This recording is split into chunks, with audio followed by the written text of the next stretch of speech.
ಚಿನ್ನ, ಬೆಳ್ಳಿ, ಬಿಟ್ಕಾಯಿನ್ ಯಾವುದರ ಮೇಲೆ ಹೂಡಿಕೆ ಮಾಡಬೇಕು?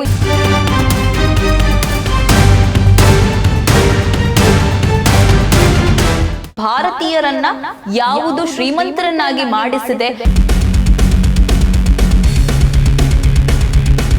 ಯಾವುದರ ಮೇಲೆ ಇನ್ವೆಸ್ಟ್ ಮಾಡಲೇಬಾರದು?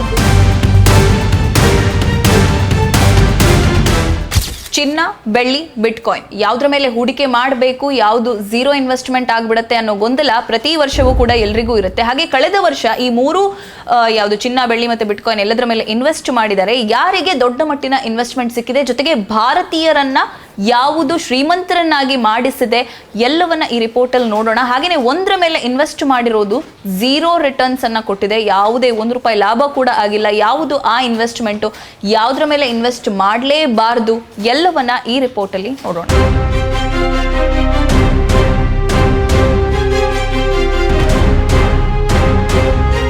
ಚಿನ್ನ ವರ್ಸಸ್ ಬೆಳ್ಳಿ ವರ್ಸಸ್ ಬಿಟ್ಕಾಯಿನ್ 2025ರಲ್ಲಿ ಭಾರತೀಯರನ್ನ ಶ್ರೀಮಂತರಾಗಿಸಿದ ಹೂಡಿಕೆ ಯಾವುದು? ದಿನದಿಂದ ದಿನಕ್ಕೆ ಚಿನ್ನ ಬೆಳ್ಳಿ ದರ ಏರಿಕೆ ಆಗ್ತಾ ಇದ್ದು ಹೂಡಿಕೆದಾರರಿಗೆ ಭರ್ಜರಿ ಖುಷಿ ನೀಡಿದ್ರೆ ಚಿನ್ನ ಖರೀದಿ ಮಾಡುವವರಿಗೆ ದೊಡ್ಡ ತಲೆಬಿಸಿಯಾಗಿದೆ. ಇದು ದಾಖಲೆಯ ಮಹಾಸ್ಫೋಟ ಒಂದೆಡೆ, ಆದ್ರೆ ಮತ್ತೊಂದೆಡೆ ಬಿಟ್ಕಾಯಿನ್ ಸಿಲ್ವರ್ ಮಾರ್ಕೆಟ್ ಮತ್ತು ಕೇವಲ 24 ಗಂಟೆಗಳಲ್ಲಿ ಚಿನ್ನ ಮತ್ತು ಬೆಳ್ಳಿಯ ದರಗಳು ಊಹಿಸಲು ಅಸಾಧ್ಯವಾದ ಮಟ್ಟಕ್ಕೆ ಜಿಗಿದಿವೆ. ಬೆಳ್ಳಿ 3.25 ಲಕ್ಷದ ಹತ್ತಿರ ಬಂದು ನಿಂತಿದೆ. ಹಾಗಾದ್ರೆ 2025ನೇ ಸಾಲಿನಲ್ಲಿ ಚಿನ್ನ, ಬೆಳ್ಳಿ ಮತ್ತು ಬಿಟ್ಕಾಯಿನ್ ಯಾವುದು ಹೆಚ್ಚಿನ ಆದಾಯ ತಂದುಕೊಟ್ಟಿದೆ ನೋಡೋಣ. 2025ರಲ್ಲಿ ಭಾರತೀಯ ಹೂಡಿಕೆದಾರರು ಬೆಳ್ಳಿಯ ಮೇಲೆ 144%, ಚಿನ್ನ 78% ಏರಿಕೆ ಕಂಡಿದೆ. ಆದರೆ ಬಿಟ್ಕಾಯಿನ್ ಸ್ಥಿರವಾಗಿ ಉಳಿದಿದೆ. ಕ್ರಿಪ್ಟೋ ಕರೆನ್ಸಿಗಳು ಮತ್ತು ಈಕ್ವಿಟಿ ಮಾರುಕಟ್ಟೆಗಳು ಸ್ಥಿರವಾಗಿ ಉಳಿದಿದೆ. ಯಾವುದೇ ದೊಡ್ಡ ಮಟ್ಟಿನ ಬದಲಾವಣೆ ಇಲ್ಲ. ಅದೇ 2025ರ ಆರಂಭದಲ್ಲಿ ಬಿಟ್ಕಾಯಿನ್ ನಲ್ಲಿ ₹10,000 ಹೂಡಿಕೆಯು ವರ್ಷದ ಅಂತ್ಯದ ವೇಳೆಗೆ ಸರಿಸುಮಾರು $10,000ದಿಂದ $10,050 ಅಂದ್ರೆ ಸರಿಸುಮಾರು ಶೂನ್ಯ ಆದಾಯ. 2025ರಲ್ಲಿ ಚಿನ್ನ ಮತ್ತು ಬೆಳ್ಳಿಯಲ್ಲಿ ಹೂಡಿಕೆ ಮಾಡಿದವರಿಗೆ ಬಹಳ ಲಾಭದಾಯಕ ವರ್ಷವಾಗಿತ್ತು.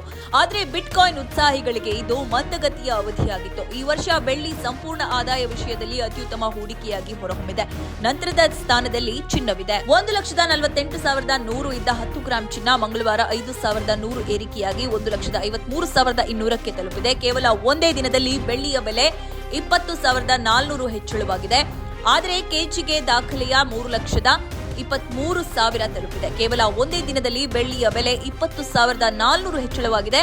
ಅಂದ್ರೆ ಕೆಜಿಗೆ ದಾಖಲೆಯ 3,23,000 ಸಿಲ್ವರ್ ಮಾರ್ಕೆಟ್ ನಲ್ಲಿ ಹೆಚ್ಚಾಗೋಕೆ ಪ್ರಮುಖ ಕಾರಣ ಏನು? ಭಾರಿ ಬೇಡಿಕೆ, ಮದುವೆ ಸೀಸನ್ ಮತ್ತು ಅಂತಾರಾಷ್ಟ್ರೀಯ ಮಾರುಕಟ್ಟೆಯಲ್ಲಿನ ಅನಿಶ್ಚಿತತೆಯಿಂದಾಗಿ ಹೂಡಿಕೆದಾರರು ಸುರಕ್ಷಿತ ಹೂಡಿಕೆಯಾಗಿ ಚಿನ್ನವನ್ನು ಆರಿಸಿಕೊಳ್ಳುತ್ತಿದ್ದಾರೆ. ಕೈಗಾರಿಕಾ ಬಳಕೆ, ಬೆಳ್ಳಿಯು ಕೇವಲ ಆಭರಣವಲ್ಲ, ಸೋಲಾರ್ ಪ್ಯಾನೆಲ್ ಮತ್ತು ಎಲೆಕ್ಟ್ರಾನಿಕ್ಸ್ ಚಿಪ್ಗಳ ತಯಾರಿಕೆಯಲ್ಲಿ ಅನಿವಾರ್ಯವಾಗಿದೆ. ಈ ಬೇಡಿಕೆ ಈಗ ಬೆಳ್ಳಿಯನ್ನ ಚಿನ್ನಕ್ಕಿಂತ ವೇಗವಾಗಿ ಓಡಿಸ್ತಾ ಇದೆ. ಜಾಗತಿಕ ಅಸ್ಥಿರತೆ, ರಷ್ಯಾ ಉಕ್ರೇನ್ ಅಥವಾ ಮಧ್ಯಪ್ರಾಚ್ಯದಂತಹ ಸಂಘರ್ಷದ ವಾತಾವರಣವು ಕರೆನ್ಸಿಗಳ ಮೌಲ್ಯವನ್ನ ಕುಗ್ಗಿಸಿ ಅಮೂಲ್ಯ ಲೋಹಗಳ ಬೆಲೆ ಏರುವಂತೆ ಮಾಡಿದೆ. ನೆನಪಿಸಿಕೊಳ್ಳಿ, 2025ರ ಆರಂಭದಲ್ಲಿ 24 ಕ್ಯಾರೆಟ್ ಚಿನ್ನ ಕೇವಲ ₹71,500 ಇತ್ತು. ಇಂದು ಅದು 2 ಪಟ್ಟು ಹೆಚ್ಚು, ಅಂದ್ರೆ 1,53,000 ದಾಟಿದೆ.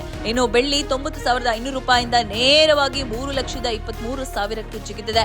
ಅಂದ್ರೆ ಕಳೆದ ಒಂದು ವರ್ಷದಲ್ಲಿ ಬೆಳ್ಳಿ ಹೂಡಿಕೆ ಮಾಡಿದವರಿಗೆ ₹150ಕ್ಕೂ ಹೆಚ್ಚು ಲಾಭ ಸಿಕ್ಕಂತಾಗಿದೆ. ಈ ಬೆಲೆ ಏರಿಕೆ ಮಧ್ಯಮ ವರ್ಗದ ಜನರ ಕನಸಿಗೆ ತಣ್ಣೀರು ಎರಚಿದೆ. ಮಗಳ ಮದುವೆಗೆ ಅಥವಾ ಹೂಡಿಕೆಗೆ ಅಂತ ಚಿನ್ನ ಕೊಳ್ಳಲು ಹೋಗುವವರಿಗೆ ಈಗ ಬರಿಗೈಯಲ್ಲಿ ವಾಪಸ್ ಬರುವಂತಾಗಿದೆ. ಆಭರಣ ಮಳಿಗೆಗಳಲ್ಲಿ ಗ್ರಾಹಕರ ಸಂಖ್ಯೆ ಇಳಿಮುಖವಾಗುತ್ತಿದ್ದು ಜನ ಹಳೆಯ ಚಿನ್ನವನ್ನ ಮಾರಿ ಲಾಭ ಮಾಡಿಕೊಳ್ಳಲು ಮುಂದಾಗ್ತಾ ಇದ್ದಾರೆ.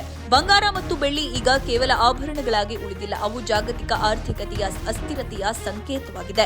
ಈ ಏರಿಕೆ 4 ಲಕ್ಷದತ್ತ ಸಾಗುತ್ತಾ ಅಥವಾ ಕುಸಿತ ಕಾಣುತ್ತಾ ಅನ್ನೋದನ್ನ ಕಾದು ನೋಡಬೇಕಿದೆ. ಒಟ್ಟಾರೆಯಾಗಿ ಕಳೆದ ಬಾರಿ ಕ್ರಿಪ್ಟೋ ಕರೆನ್ಸಿ ಅಥವಾ ಇಕ್ವಿಟಿಗಳ ಮೇಲೆ ಇನ್ವೆಸ್ಟ್ ಮಾಡಿದಂತವರಿಗೆ ಶೂನ್ಯ ಲಾಭ ಸಿಕ್ಕಂತಾಗಿದೆ. ಕೇವಲ ₹500 ಅಂತರವಾಗಿದ್ದು ಇದು ಹೂಡಿಕೆ ಮಾಡುವವರಲ್ಲಿ ಭಯವನ್ನ ಹುಟ್ಟಿಸಿದೆ. ಹಾಗಾಗಿ ಭಾರತದಲ್ಲಿ ಇನ್ನು ಬಿಟ್ಕಾಯಿನ್ ಮತ್ತು ಕ್ರಿಪ್ಟೋ ಕರೆನ್ಸಿಗಳು ತನ್ನ ಸ್ಥಿರವಾದ ಜಾಗವನ್ನ ಪಡೆದುಕೊಂಡಿಲ್ಲ. ನೋ ಉತ್ಪ್ರೇಕ್ಷೆ, ನೋ ಊಹಾಪೋಹ. ತಾಜಾ ಸುದ್ದಿ ನಿಖರ ಮಾಹಿತಿಗೆ ಬ್ರೌಸ್ ಮಾಡಿ ವಿಜಯವಾಣಿ.net. QR ಕೋಡ್ ಸ್ಕ್ಯಾನ್ ಮಾಡಿ ಆಪ್ ಡೌನ್ಲೋಡ್ ಮಾಡಿಕೊಳ್ಳಿ.